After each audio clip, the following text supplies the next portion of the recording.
दोस्तों, महीने में एक बार आती है अमावस्या।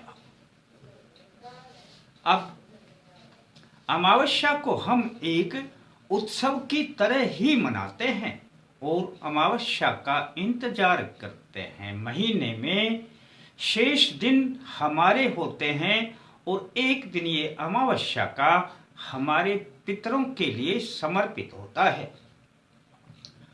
और यही कारण है अमावस्या के दिन किया हुआ पितरों का कोई भी कार्य अत्यधिक फल देता है।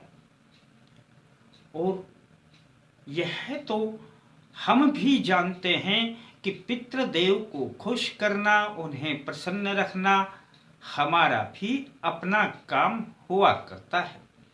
हमारे तकरीबन काम रुक जाते हैं, सफलता नहीं मिलती, धन पर भी रोक लग जाती है। यदि हमारे पितृदेव नाराज हों तो घर में कलह भी बढ़ने लग जाता है।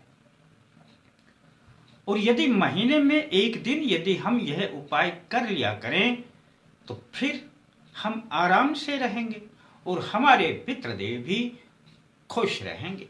यूं तो अमावस्या को अपना अपना पितरों को प्रसन्न करने का अलग अलग ढंग हुआ करता है, पर विशेष रूप से इस दिन अपनी एक दीपक के जलाकर के उसके आगे कंडे को जलाकर रख दें और उस पर भोग लगाना पितरों का बड़ा ही शुभ माना जाता है और उनसे अच्छा रिजल्ट भी आता है। अब उस अंगारी पे चाहे आप मिश्री का भोग लगाएं, चाहे आप पताशे में लौंग डाल करके भोग लगाएं, अब भोग चाहे कैसा भी लगाएं, अपने पितरों को भोग लगाएं। पर कोई व्यक्ति यदि यह कार्य नहीं कर सकता तो दीपक जला करके और कच्चे दूध के ही दीपक के सामने 3 बार छींटे लगाए और अपने पितृदेवों का ध्यान करें। पर बहुत से व्यक्ति अब कहेंगे जी हमारे तो ये भी प्रथा नहीं है। कोई बात नहीं, पितरों का कोई भी कार्य होता है वह आपको भी प्रसन्नता देता है और पितरों को भी प्रसन्नता देता है।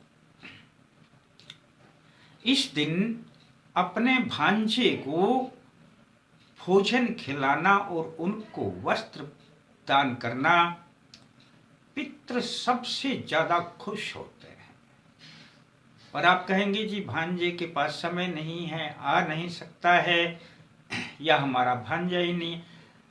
अब जिनका है उनके लिए मैं ये छोटे छोटे उपाय बता रहा हूं। पर मैं आज आपको एक ऐसा उपाय अवश्य बताऊंगा, केवल आप उसी उपाय को करेंगे तो समझ लेना आपके पितृदेवों की कृपा आप पर बनी रहेगी। अब मैं आपको वह उपाय बताऊं, इसके लिए इससे पहले छोटा सा काम, कमेंट्स में जय माता दी, जय सिया राम, जय पितृदेव, हर हर महादेव कुछ तो लिख दें दोस्तों।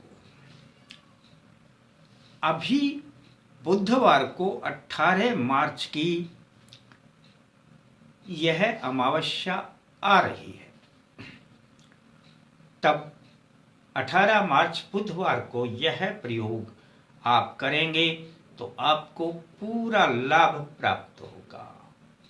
उस दिन नहा धो करके धुले हुए स्वच्छ कपड़े पहनने हैं दोस्तों।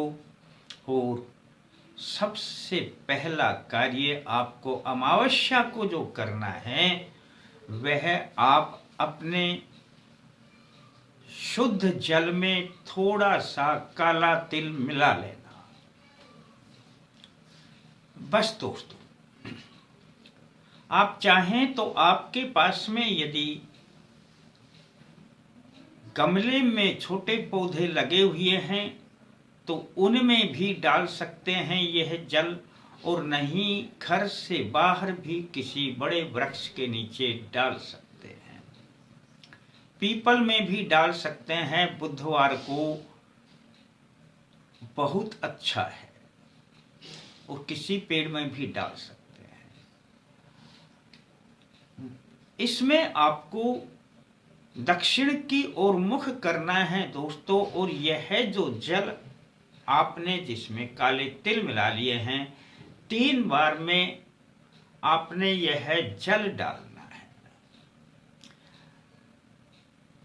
आप दक्षिण की ओर मुख करके खड़े होंगे तो थोड़ा जल धार बांधते हुए डालना है अपने पौधे में या वृक्ष के नीचे, और बोलना है ओम श्री पितृदेवाय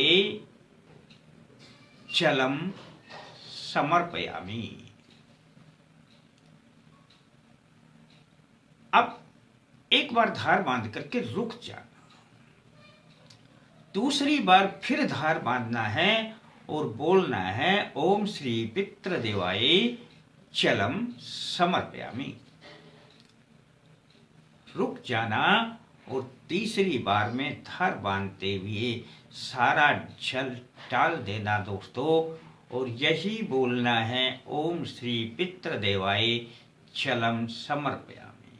दोस्तों, शेष लोटे में तिल रह जाते हैं तो वह भी निकाल करके डाल देना। जल से पितृदेव इतने अधिक तृप्त होते हैं, इसीलिए बहुत बार पितृदेवों को खुश करने के लिए तर्पण की विधि की प्रधानता हुआ करती है। और दोस्तों, यह जो अमावस्या को आप चल देंगे, यह तर्पण से भी बढ़कर है दोस्तों।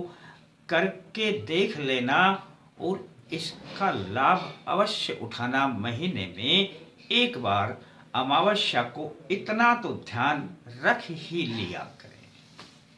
दोस्तों, किसी ने सब्सक्राइब ना किया है तो सब्सक्राइब कर लें, घंटी का बटन दबा करके आल लिखा आए तो आल को दबा दें। इतना काम तो आप भी कर लें दोस्तों। फिर मिलते हैं दोस्तों नए अंक के साथ, तब तक के लिए जय माता दी।